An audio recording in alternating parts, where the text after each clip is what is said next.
Afternoon, everybody. I'm going to try and rattle through a bunch of things today fairly quickly because a lot of things we've covered before. And the main idea is to show you the staffing app with this screen. And this screen, I don't know if you can see my picture, but it's basically this screen which is on my phone.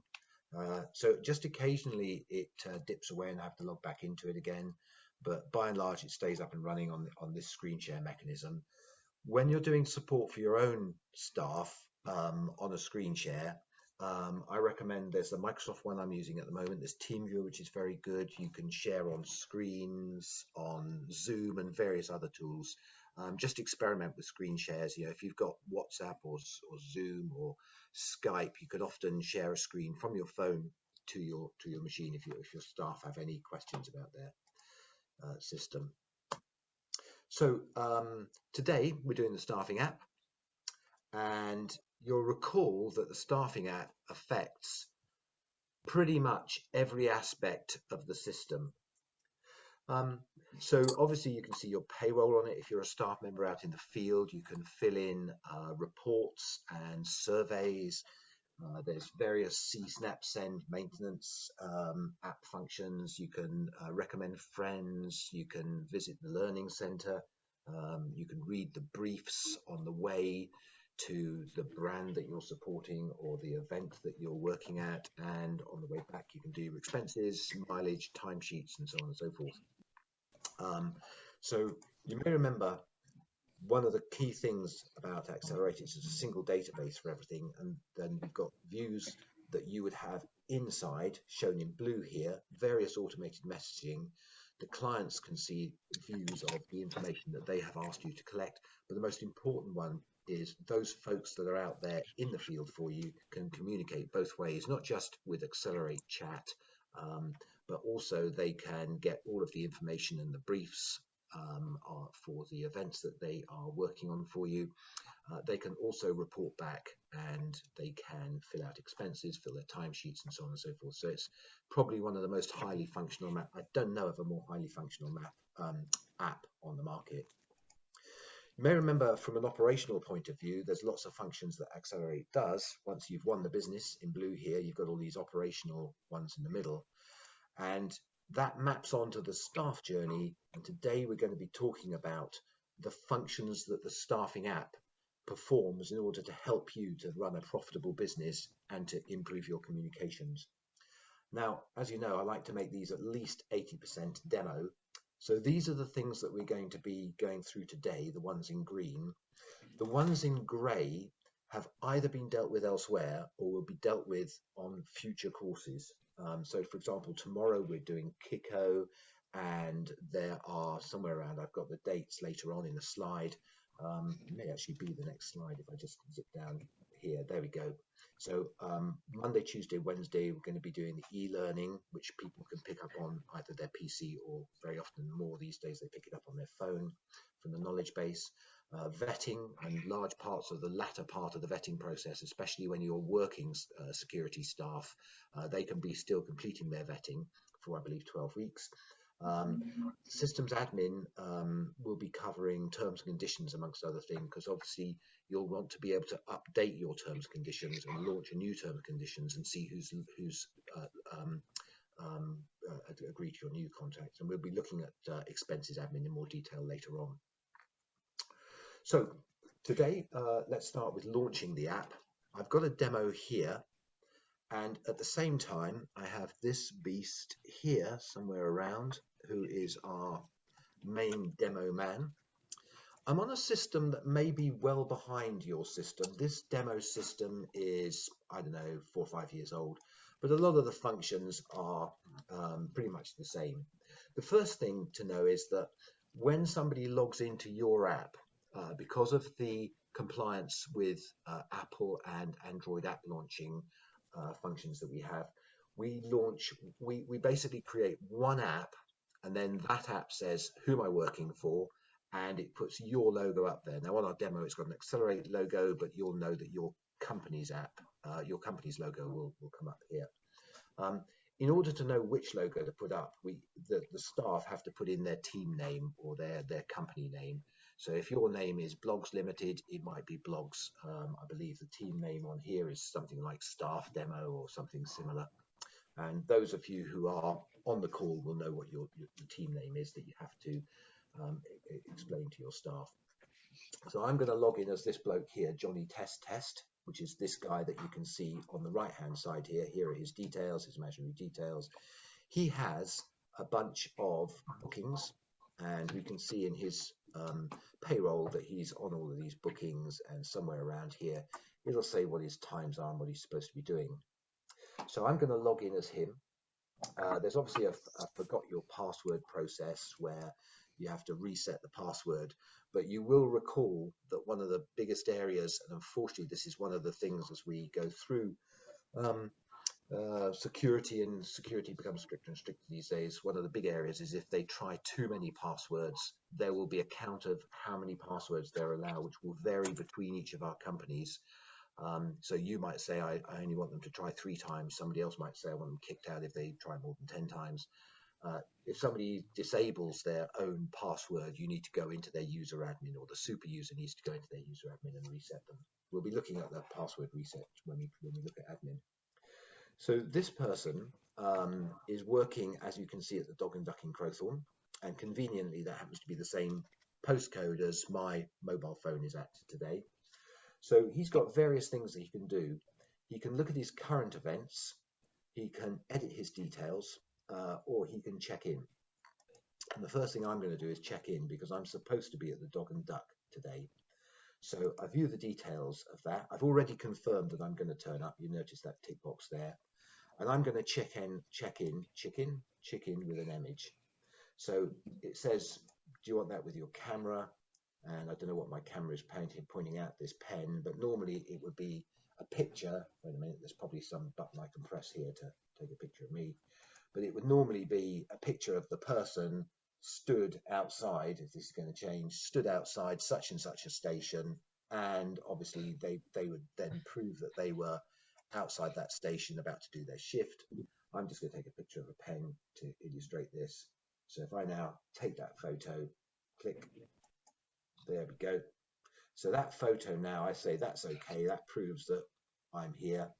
And I can, well, interestingly, the screenshot is doubling up now. I'm just going to upload that. That's not what it looks like on my actual, I'm delighted to say, that's not what it looks like on my actual screen. I'm now quite confused by this doubling up. Back, upload, maybe it's this button. Yeah, there we go. I think that the actual screen share software got a bit confused there. So that's now saying that I have checked in. And then the next option I've got at the end of my shift, and bear in mind that this guy's shift, if I can just go and find his payroll for us, ends at about 17:30. No, I don't think, oops, wrong browser. There we are. The shift, I deliberately made his shift start at 12:20. So it looks like he's checked in, what, 10 minutes early or so, and it finished at 17:30, so I probably won't be able to check out now. It actually looks like I can check out now. Normally there are business rules which suggest how far in advance and how far after somebody can check out or check in. That's if you are paying by attendance. Obviously, many of you on the call will be paying also by work done. So it could be that the approval of somebody's attendance using the app is down to what survey data they have collected. So you can see that this guy here has various shifts, and there will be other shifts. If we go and look at his current shifts that he can choose, and he can choose those by the postcode. It's defaulted to the postcode that's nearest to his home, and he can go off and look at some other shifts that he can do and show interest in. You may or may not allow your staff to show interest in shifts. You may just say, we'll book you and tell you where to turn up. Almost certainly, however, you will want to know about when they're available. Now, this guy, as you can see, is booked up every day except the 23rd. If we go to next week, he may well want to say, I'm not available on the 21st. So it may be that he says, nope, can't do the 21st. And you'll have different business rules on your system as to whether somebody has to show availability. Some of our customers say you must show that you are available for the following week, or we won't give you any shifts. If the boot is on the other foot, it may be that you say, just tell us when you're not available, and it could be that this guy is basically not available to work for you on Thursdays. So if I do that, then if I just click here, I might add some notes, regular dental, something like that. Click here, save notes, update the availability. There we go. Now if I go on the left here to my internal, so this is on his mobile phone on the app. If I now go to the calendar and I go to that week, then I can see, if I go to October, and that is September, probably need to refresh this. There we go. Now what week did I go to there? October, perhaps. There we go. So I can see now that he is in October. I click next here. There we go. In October, he can't do Thursdays. There is also a chat facility. I can't remember if it's actually on this one or not. Let's have a look at chat messages. So we might say, can you make Thursday the 2nd or something? So if we go off and we write to this fella here, we can say hi. We can send him a chat message and it'll ping on the phone. Here's the rest of the conversations that we've had with him, and we can ping on the phone and just say, are you okay for such and such, and that will ping on his phone here. Likewise, he can send off a chat message, so he can go over here and he can write to Accelerate Admin. I believe I'm logged in as administrator, so if I go to that one there, and he says hello, and he could upload a photo or whatever, then that will soon enough pick up on here, and that will come back into so somewhere around here. I think I'm logged in as admin, not Accelerate Admin. So if I just close that one up, then it will come up. There we are, administrator. That's better. So that will come up in good time on my chat with him. There's his hello at 12:16 today. So I can respond to him obviously and send something back to him if I wish to. Moving on to expenses. You may remember we had various expenses categories, and these expenses have been put onto the system. The way expenses work is that when you click on expenses in his payroll screen, do you remember I showed you that payroll screen there? You can, for the whole shift, deal with put expenses on, or you can say for this particular individual, we want these expenses. So if we look at his expenses, i.e. what expenses he's allowed to put on, then for a particular shift, for a particular booking, you can, and let's pick this one today, you can set up some specific expenses. Now I've managed to lose the screen as ever, but I will go and find it for you. So if we go to that shift, where is it? There we go, staff. Bring that back and go to staff session roles. There we go. So you can see on here that we can find the staff expenses categories, and you can see that I've set up that he can claim up to 10. Remember, the default is 0 for most systems, but he can now claim up to £10 for subsistence or euros or whatever you're working in, and up to £25 for fares. But it's just for this shift. Obviously, what I could do is I could say for all staff, I can say that all staff can have more than that or something. So for accommodation, all staff can charge 33, and for fares, everybody else can have 20, but he's obviously got 25. So if I now hit save there, update minimum allowances, then back on the app, if I go to testing here, back to the menu, I must say it is quite confusing because my my phone. Oh, there we are. My phone seems to have come back now. So if I now go back out of here, back out of chatting and go to the menu, I can go over here and I can go to payroll, which is where I wanted to go. And we can start to look for some of the things that we can do on payroll. So in expense submissions, you can see that that expense submission, which I had over here earlier on, which I appear to have here. So that expense submission, I'll just go and get his expenses from here again. That should pop it up. There we go.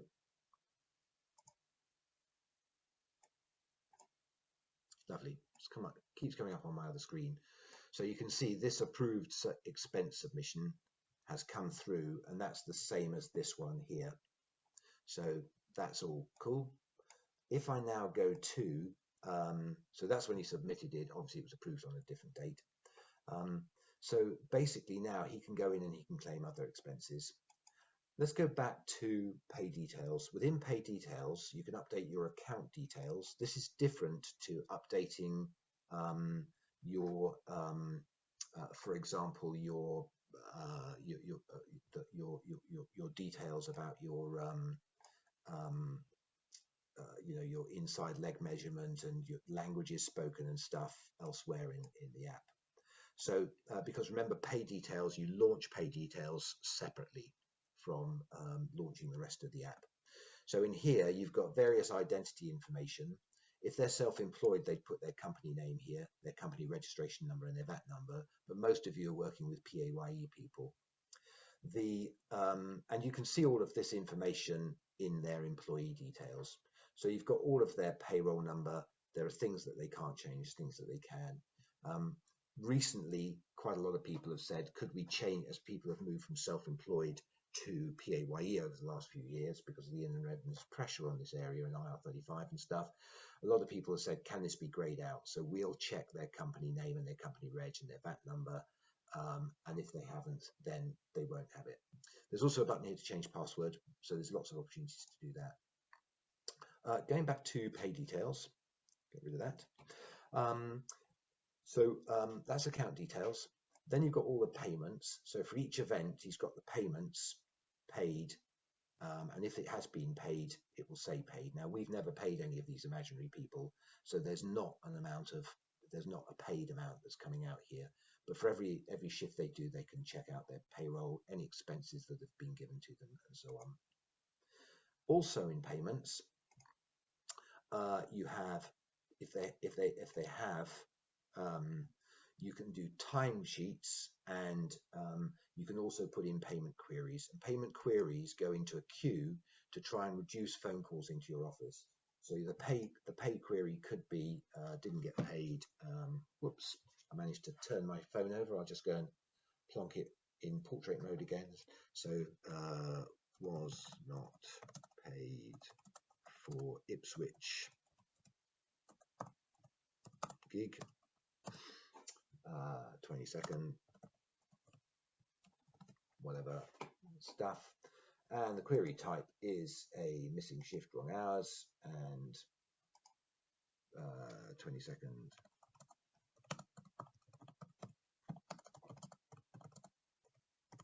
Turn up, and they probably add some exclamation marks to a couple of other things. When you submit that pay query, that goes onto a queue of pay queries, and he can see his payment query history here. And clearly I've used this for quite a few demos. He can also see the answers. So the pay administrator can put in the answers to the pay query. Again, as I said, I have to kind of rattle through this because there is so much functionality in it. And that's why in the agenda, you'll see there's quite a few things in gray, which we do in other areas. So suggest staff is a very good one. If you have good staff and they suggest staff, then that's probably going to get you more staff, and getting staff these days is pretty tough. This form is pretty simple. First name, last name. I don't think address line 1 and 2 are compulsory. Contact number and email address. The idea is that email address then receives a link to your application form. When they fill in the application form, it knows where the lead has come from, if you see what I mean. So you can report on those staff who have recommended other staff, and you can put a reward process in place. I know a lot of people, with the number of people that are reimagining their careers, are not able to find the people that were available before lockdown. Or let's say you have a cohort of temporary workers, and let's say they fall into groups of people like mums who want a bit of part-time work, or students, or whatever the demographic is. Those people will have moved on as a result of the lockdown. Plus, if you have a very highly professionalized group of people like SIA badge holders, some of them may have gone and found other professions, some of them may be working for other agencies. So you're constantly going to be recruiting, and having staff recommending staff is well, something I don't need to be wasting your time selling to you. So that we've done payroll details. I'll just have a quick look at the knowledge base. We're going to be dealing with this in the e-learning area again, which I believe is coming up in the next couple of days. We'll see. I think it's might be on Monday, unless I'm mistaken. We'll soon see. But you can see here that you've got various different classes or categories of information. So there's our company terms and conditions, what to do about your pensions, health and safety, that kind of stuff. There's a thing here about if you work at Twickenham, you need to understand Twickenham procedures. If you if you work at Wembley, if you work at Crowthorne Stadium, you need to understand how Crowthorne works, where the loos are, who do you report a broken seat to, and so on and so forth. So that's the knowledge base. And as you know, all of these knowledge base things are put on by a knowledge base admin as part of the e-learning or a part of knowledge base admin. And if you tick public, then it means it goes onto the staff portal in the context of a staffing app. So people can click on these things, and you can see we've got exams which lead off to training courses, and with questionnaire built tests, and we did that in the questionnaire builder area, but we'll be returning to it in the e-learning area. And of course, tests can be linked to qualifications. Good. So that's the knowledge base. Again, we'll spend a bit more time on it in admin. We've done the availability calendar. We've done availability events. I'm just going to look now to finish off with updating my details and uploading files. So update my details. There are various different categories of details you can change. Experience is just that memo field which says I'm really good at this and I'm a bubbly personality and I'm jolly good. That's the thing that they can see and which they can update. You'll be aware that there is another memo field where you can write, this person is really unreliable, don't book them unless this, that, and the other. Now, I presume under GDPR, if they said, show me all of my information, you'd have to show them that. So you'd have to write something fairly polite, and it has to be proportional and fair and objective about whether you should choose that person or not. But you can also use the private memo fields that they don't see for other purposes for searching. And it is this experience field which is then searchable in the search field that that you see on your. You can put this on this stuff on the on your application forms. You'll be aware of it in the staff search when you search for staff. This is the text that is searched upon if you search the memo field at the top of the search form, and these are the experiences that you'll be familiar with in your own search forms. So that's experience. Qualifications are qualifications which are on the system for them, and they can't edit they can't the point about these is that they can update them, but obviously you would have to approve those ones. And these are the qualifications which they say they have, as opposed to the ones where you've got an expiry date and you've checked them thoroughly. Normally we would make these read only. Close that. No, I'm not finding a right click to close it, but it's not got a lot of traffic on it. Sorry about that, folks. Also in update my details, there's emergency contacts, as you would expect, and in personal details, as we will hear in the admin system, there are the basic personal details like name, date of birth, and things like a telephone number, new email number, whatever. But you can also put in the lookups that you wish to. And in lookups admin, you'll notice in lookups admin when we look at it in the admin courses towards the end, I think it's 27, 28, and 29 of September, that you can decide which lookups are visible and which lookups are updatable on the staff portal. So this agency has chosen driving license, tattoos, marital status, shoe size, waist size. You might choose something completely different. Do you speak Chinese or whatever? I just wanted to say one last thing about launching the apps. Now, in the newsletter, which you will have got introducing this, this is obviously a big important subject. So in the newsletter introducing the staffing app, if I just go and get that now, you'll notice that there were, if I go and click on my newsletter section here, bring it across, you'll notice in the newsletter I put quite a lot of links for today and tomorrow in, where are we? I think that's the one.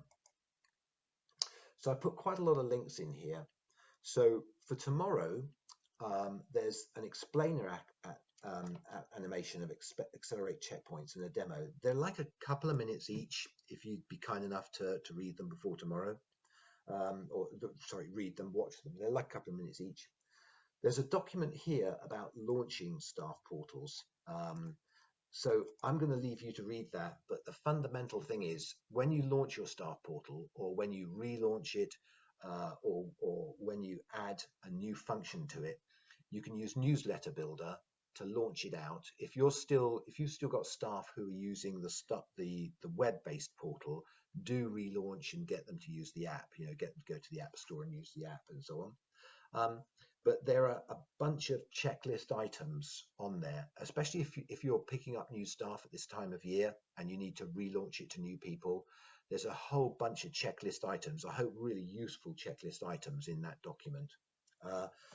We're going to be doing terms and conditions agreement, and we're going to be digging into that later on this week, and I can tell you exactly when that is going to be. It's going to be terms and conditions admin is going to be on the 22nd of September. And the idea of terms and conditions admin is that as business changes, you'll say something will happen, somebody will misbehave, or something will happen, or a customer contract will change or something, and you have to back that off onto your staff terms. Or the typical one is that the law changes as regards staff, and you have to change your terms and conditions to react to that. So every so often, every 6 months, every year or so, most of the staffing agencies that we work with change their terms and conditions, or change some document that staff need to be aware of. Could be pension terms, could be anything. So there is a way in the system to manage terms and conditions, and those are the terms and conditions that they click to sign off on when they first log into the portal.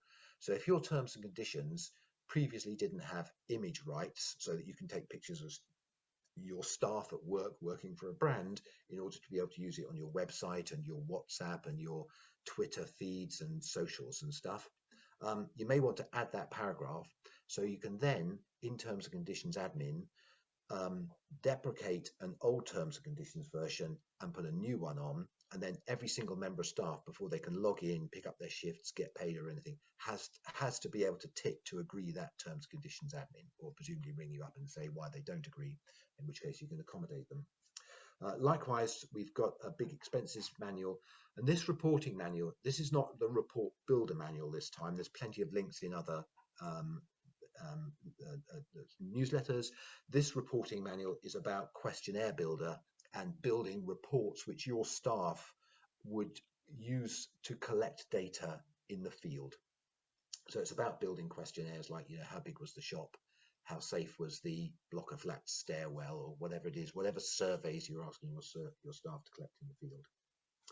So pretty much got through the agenda here. Tomorrow we're going to be doing Kiko. We're going to be looking at check-in, check-out using the staffing app, accelerate checkpoints. Again, do just get yourself up to speed. Those two Link videos are maybe 2 minutes each in the newsletter you would have got today. And picture proof is that idea. I took a pen today, but to do picture proof, but you get the idea. That shows when the person has turned up. I'm rather hoping that if I can find that guy's payroll here somewhere, that it will actually show. Let's go back and get his payroll out. Lost the actual form, but I can find it again. Yeah, if we go to that shift and we go to his payroll, then it should show if I've got the right shift. Come on, payroll. Interesting. Payroll. Maybe I've ended up not logged in as a payroll admin again. There it is. So there's his payroll screen. And you can see it's logged me in at 12:12. So that was from that Kiko shift. So we're going to be doing that tomorrow. And we're going to just briefly look at third-party equipment. So it could be that you have swipe card machinery and you use Paxton Net2 or Almas Industries or whatever. These things on the wall where somebody's turning up for a cleaning shift and they have to swipe past. So accelerate checkpoints, third-party equipment, picture proof, and so on. We're going to be looking at how that can help you to prove time and attendance, both for yourself and also so that the customer signs off that that member of staff actually turned up at that shop at that time. Then related areas, Monday the 20th, we're going to be looking at e-learning. Tuesday the 21st, we're going to be looking at vetting. You may think that's only relevant to security companies, but I think there are some important areas of vetting, because at the end of the day, we need to make sure that our staff are the right kind of staff to put in front of our customers. And I think if you can show that you vet your staff, I think that gives you, if you're not in a security area, it's only a few, with a system like ours, it's only a few extra minutes per candidate checking them out, making sure that you've got their correct identity, which is the key to all vetting. And it's something that you can say that you're complying to BS 7858 for the staff that you're putting on site, because everybody says they have the best staff when they pitch to clients. Everybody says their staff are super duper qualified. And I think to be able to have a tick box like BS 7858 is a really important thing to be able to use. And then we're going to be doing terms conditions admin, as I said, on the 22nd, and on the 28th expenses admin as part of the sort of deeper super user admin backend areas. So, whoops.